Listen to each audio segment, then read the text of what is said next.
Então, olá, meus queridos e queridas, como vocês estão? Espero que todos estejam bem. Gente, hoje, nosso caos aqui controlado, digamos assim,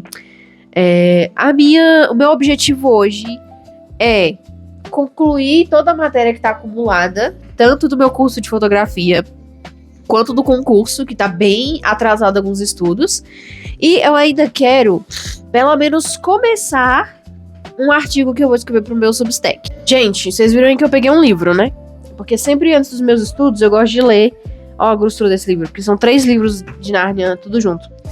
Eu sempre gosto de ler uns 10 minutinhos e depois começar a estudar. Gente, que vontade de espirrar. Meu santo Deus. Bom, eu falei já pra vocês sobre o Substack, mas eu não mostrei sobre o Substack um pouco mais ali. E nesse vídeo eu vou falar um pouquinho também sobre o Substack. Vamos lá? Gente, eu tava aqui lembrando que eu não falei o porquê que eu tô fazendo esse vlog noturno, assim, né? E não um vlog de estudo durante o dia igual todo mundo faz. Só que assim, eu não consigo ter a mesma concentração que eu tenho de noite. A gente que acorda às vezes 5 da manhã, 6... pra poder estudar ali e fazer suas coisas. Gente, não dá, eu não consigo, porque aqui em casa é sempre muito barulho, é sempre muita conversação, aí tem as coisas pra fazer. Meu Deus, tá doendo.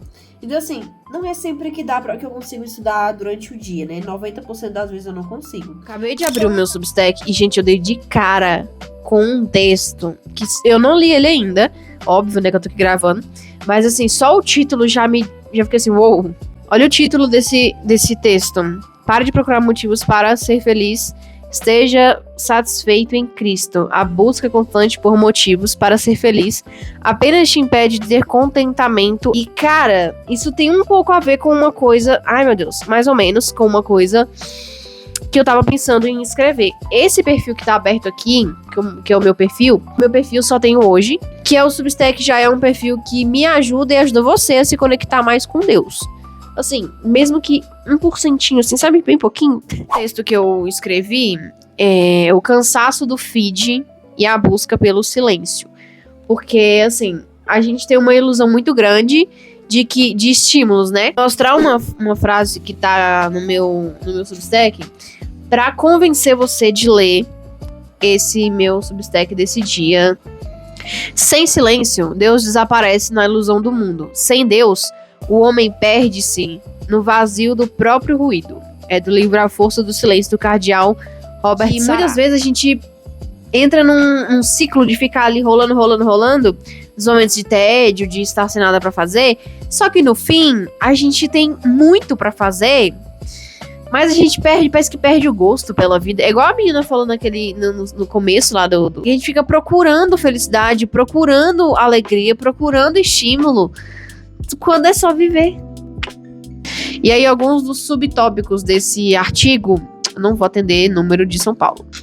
É a perda da criatividade, atrito e autenticidade, que é onde eu falo mais sobre...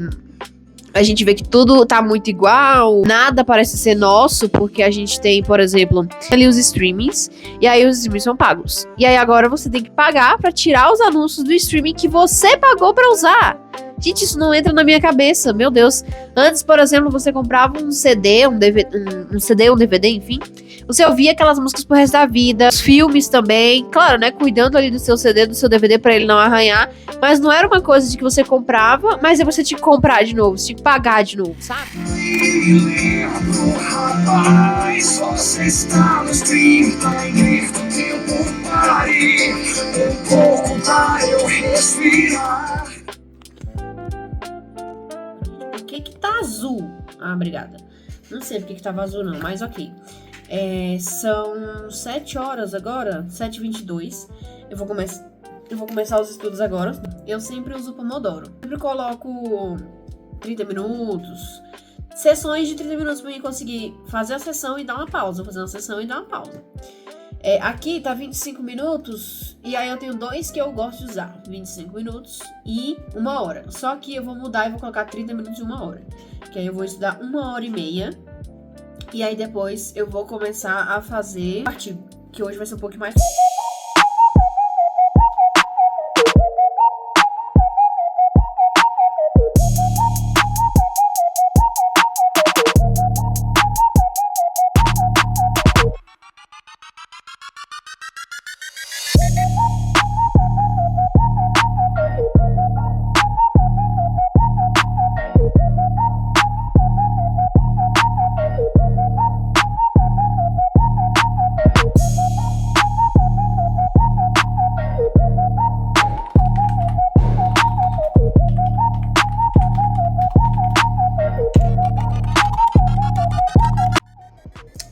às vezes eu me decepciono comigo mesma.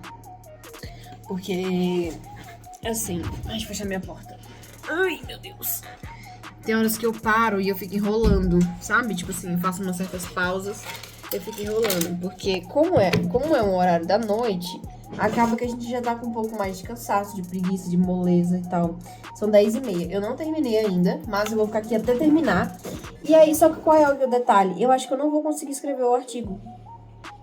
Aí eu me decepciono comigo mesma, porque eu quero ter escrito o artigo e ter concluído o que eu me propus a fazer. Só que eu também sou muito sem vergonha, porque a ideia era 10 horas eu já ter terminado, mas era muita coisa também, confesso, muita aula, muita coisa. E 10 horas eu comecei a escrever o artigo. Ai, gente, que raiva de mim. Eu vou falar pra vocês agora um pouco do conteúdo que eu tô estudando aqui. Só que se vocês quiserem pular, pode pular, eu deixo. É só pra aquela coisa, né? Pra mim, ver se eu tô aprendendo. Eu estou estudando sobre o behaviorismo de Skinner. E aí, o que acontece? Esse processo desse negócio dele é mais voltado ali na área da psicologia. Se não me engano, acho que até vi um amigo meu estudando sobre isso. E pra ele, tudo que a gente faz é resultado do nosso ambiente, de tudo que tá ali ao nosso redor. Tudo que a gente faz, igual eu falei aí da questão da minha procrastinação. O que acontece? Eu tô no meu quarto, num ambiente de conforto, num horário de descanso, né? Tecnicamente, depois das 8, 9 horas. E aí tem o fato de que a gente fica pegando o celular toda hora. E aí por que é? Porque isso é um mecanismo de conforto, né? Digamos assim. E aí, ok. Aí outra coisa que ele tem uma frase dele. Nós somos produtos da interação entre nosso comportamento e as consequências. Então, um exemplo que tem, né? Sobre a questão de reforço. Quando a gente tira uma nota boa, a gente estuda, vai lá, tira uma nota boa numa prova. O que você vai continuar fazendo? Você vai continuar estudando para continuar tirando notas boas. E isso é um reforço positivo. E o conceito central dele, dessa parafernália toda, é o condicionamento operante, que mostra que o nosso comportamento ele pode ser moldado gradualmente com ações que levam até o objetivo. E aí um exemplo que tem no vídeo que eu tava vendo é de um bebezinho, por exemplo, que tá aprendendo a andar. Esse bebê que tá aprendendo a andar, ele vai ter muitos reforços ali, né? Porque ele dá um passinho ali, ele começa a se apoiar, os pais já começam a parabenizar, começa a fazer gestos que o cérebro do bebê entende que ele tá certo, que ele tá indo bem, que ele tá no caminho certo ali e tudo mais. E ele é sempre reforçado pelos pais, enfim. E a cada tentativa bem sucedida do bebê, ele é reforçado a continuar. E aí é o que tá o ponto.